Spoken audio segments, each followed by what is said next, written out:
আসসালামু আলাইকুম, কেমন আছেন সবাই? আশা করি ভালো। আজকে আমি মা মালাই সন্দেশ বানিয়ে দেখাবো কিভাবে ছানা কাটতে হয়, সেটা রেসিপি সহ টু জেড। আপনারা যদি আমার রেসিপি ফলো করে বানান তাহলে আপনারাও কিন্তু আমার মতো এভাবে বাড়িতেই খুবই ঝটপট এই ছানার সন্দেশটি বানিয়ে নিতে পারবেন। অল্প খরচেই কিন্তু আপনারা মজাদার সন্দেশটি তৈরি করতে পারবেন। তো দেখতে পাচ্ছেন কতটা পারফেক্ট হয়েছে। ট্রাস্ট মি, আপনারা যদি আমার রেসিপি ফলো করে বানান তাহলে আপনারাও কিন্তু এভাবে পারফেক্ট মজাদার মালাই সন্দেশটি খুব সহজে বানিয়ে নিতে পারবেন। প্রথমে আমি ছানা কাটার জন্য এখানে আধা কাপ পরিমাণ পানি, আধা কাপের থেকে সামান্য একটু বেশি হবে পানিতে আমি 1 টেবিল চামচ ভিনেগার দিয়েছি। কিন্তু এতেও কিন্তু আমার ছানাটি কাটা হয়নি, কারণ এখানে হয়তোবা ভিনেগারের সাথে হয়তোবা কোনো মিক্স ছিল, কারণ পানির সাথে মিক্স করে দেওয়ার পরে কিন্তু আমার ছানাটা হয়নি কাটা, যার জন্য আমি আরও এক্সট্রা 1 টেবিল চামচ পরিমাণ ভিনেগার দিতে হয়েছে আমার। তাই আপনাদেরকে বলছি, আপনারা কিন্তু পানির সাথে মিক্স না করেও কিন্তু প্রথমে 1 টেবিল চামচ দিয়ে দেখতে পারেন। আর আমি এখানে কিন্তু 1 লিটার পরিমাণ দুধ নিয়েছি। দুধটাকে আমি জাস্ট গরম করে নিয়েছি। হালকা একটু বলক উঠে আসলে, উপরে যেন সর না পড়ে, তখনই আপনার চুলার আঁচটা একদম লো করে রেখে কিন্তু অল্প অল্প পরিমাণ করে এই ভিনেগারের পানিটা অ্যাড করবেন। আর আপনারা পানির সাথে মিক্স করবেন না, আপনারা সরাসরি 1 টেবিল চামচ ভিনেগার অ্যাড করে দিবেন। অল্প অল্প করে অ্যাড করবেন, একসাথে দিবেন না, কারণ কতটুকু প্রয়োজন সেটা কিন্তু দেওয়ার পরে বোঝা যায়। যেমন আমি ফুল সব অ্যাড করার পরও কিন্তু আমার শর্টটা কিন্তু হয়নি, ছানাটি কাটা হয়নি। এটা কিন্তু প্রায় জাস্ট হালকা একটু ছানা কাটা হয়েছে, আর অর্ধেকটা পরিমাণ দুধ থেকে গিয়েছে। আপনার দেখে কিন্তু বুঝতে পারছেন কিনা জানি না, এটা কিন্তু হয়নি, যার জন্য আমি আবার 1 টেবিল চামচ পরিমাণ ভিনেগার অ্যাড করেছি অল্প অল্প করে দিয়ে। দেখুন, এরপরেই কিন্তু আমি পারফেক্টভাবে ছানাটি কাটতে পেরেছি। তাই আপনারা অবশ্যই পানির সাথে মিক্স করবেন না, মিক্স করলে কিন্তু হয়তোবা এটা হবে না, যার জন্য আপনারা সরাসরি দেওয়ার চেষ্টা করবেন অল্প অল্প করে। আর এটা যখন হয়ে যাবে তখন একটি পাতলা সুতির কাপড় আর নিচে একটা আমি ঝাঁঝরি নিয়েছি, ছোট ছোট ছিদ্র বিশিষ্ট। এই কাপড়টা দিয়ে ছানাগুলো দিয়ে কিন্তু অনবরত পানি দিয়ে ধুয়ে ফেলবেন, যেন টক ভাবটা চলে যায় আর গরম ভাবটা যেন চলে যায়, না হয় কিন্তু ছানা শক্ত হয়ে যাবে। এটা কিন্তু আপনাদেরকে বুঝতে হবে। আপনারা বেশি পরিমাণ পানি দিয়ে কিন্তু ছানাটা ধুয়ে নিতে হবে, না হয় কিন্তু আপনার ছানাটি গরম ভাব থেকে গেলে ছানাটি শক্ত হয়ে যাবে রাবারের মতো।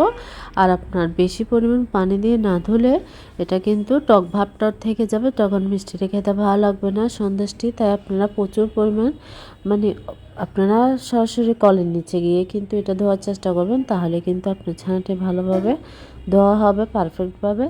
ধুয়ে এবার ভালোভাবে পানি ঝরিয়ে আপনারা যেন ভালোভাবে পানিটা ঝরে যায়, যার জন্য আপনারা এটা কলের সাথেও কিন্তু ঝুলিয়ে রাখতে পারেন, না হয় ভারী কিছু দিয়ে চাপা রাখলেও কিন্তু পানিটা আপনার ঝরে যাবে। এটা কিন্তু আপনি 1 ঘন্টা বা আধা ঘন্টা সময় নিয়ে, আপনি আধা ঘন্টার থেকে বেশি সময় কিন্তু রাখতে হবে। আপনার কাপড়টি যদি পাতলা হয় তাহলে কিন্তু খুব সহজে কিন্তু পানিটা ঝরে যাবে। আর আপনারা কিন্তু সুতির কাপড় নেবেন, কোনোভাবেই কোনো সিল্ক জাতীয় কাপড় নেবেন না, তাহলে কিন্তু পানিটা ঝরবে না, ছানার মধ্যে পানি থেকে যাবে, আপনার সন্দেশটি পারফেক্ট হবে না। আপনারা কিছু রুলস ফলো করলে কিন্তু এভাবে পারফেক্ট ছানার সন্দেশ আপনারা বাড়িতে বানিয়ে নিতে পারবেন ঝটপটভাবে।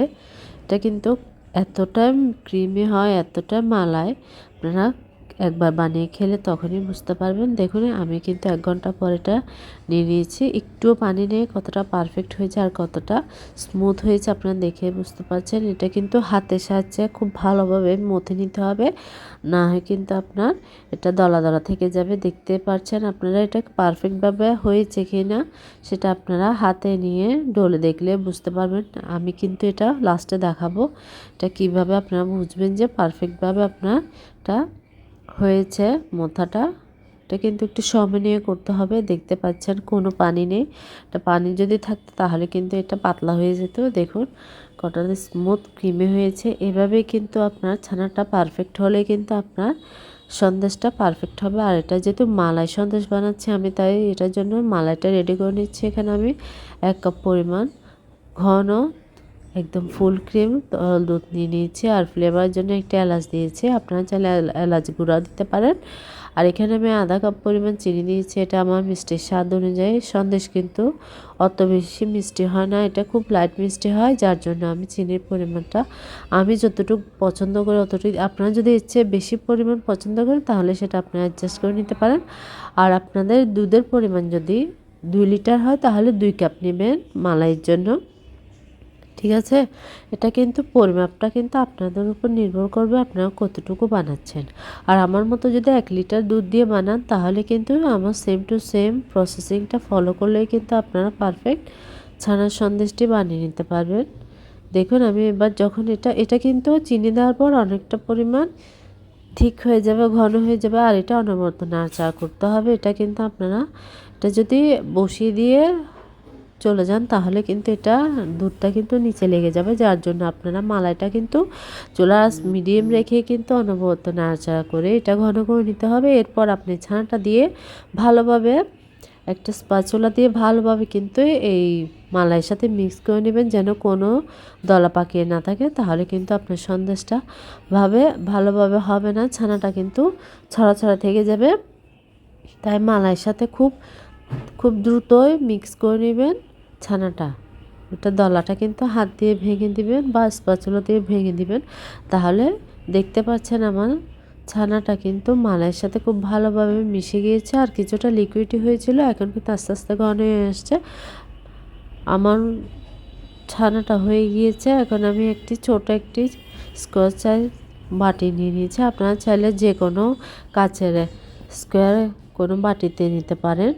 যেহেতু এটা সন্দেশটা চারকোনা, যার জন্য আমি এরকম একটি বাটি নিয়েছি বক্স। আপনারা চাইলে যে কোনো এরকম স্কোয়ার সাইজের বাটিও নিতে পারেন, যার যেমন ভালো লাগে সেটা নিতে পারেন। আমি হালকা একটু ঘি ব্রাশ করে নিয়েছিলাম যেন সহজে উঠে যায়, আর উপর আমি কিশমিশ দিয়েছি, আপনারা আপনাদের পছন্দ মতো দিতেও পারেন, নাও দিতে পারেন, কোনো সমস্যা নেই।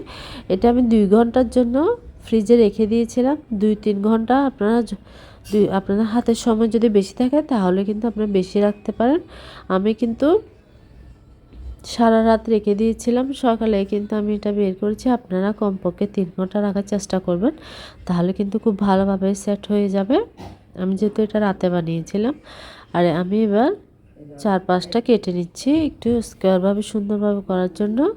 এটা কিন্তু আলতো হাতে নিতে হবে, যেহেতু এটা একটু ঠান্ডা এখন একটু জমে গিয়েছে, যার জন্য আপনারা একটু আগে বের করে রাখবেন, তাহলে কিন্তু এটা বের করতে সমস্যা হবে। আর বেশিক্ষণ আগে না, জাস্ট আপনারা খাওয়ার 5-10 মিনিট আগে বের করলে হবে। দেখুন কতটা সুন্দর হয়েছে মালাই সন্দেশ, কতটা ক্রিমি, কতটা পারফেক্ট। ট্রাস্ট মি, আপনারা আমার রেসিপি ফলো করে একবার হলে বানাবেন, তাহলে আপনারা নিজেরাই বুঝতে পারবেন এটা কতটা মজা। মুখে দেওয়ার সাথে সাথে কিন্তু মিশে যায়। দোকানেরটা কিন্তু অনেকটা পরিমাণ শক্ত থাকে, আর দুধের ফ্লেভারটা কিন্তু খুবই কম থাকে, কারণ ওরাও তো ওখানে মিক্স দেয়, যার জন্য কিন্তু বাসারটা কিন্তু অনেক খাঁটি একদম দুধ দিয়ে তৈরি করা হয়, যার জন্য এটা অনেক টেস্টি, অনেক ফ্লেভারফুল হয়। অবশ্যই আপনারা আমার রেসিপি ফলো করে একবার হলো বানাবেন। বন্ধুটি সহালে আল্লাহ হাফেজ, আসসালামু আলাইকুম।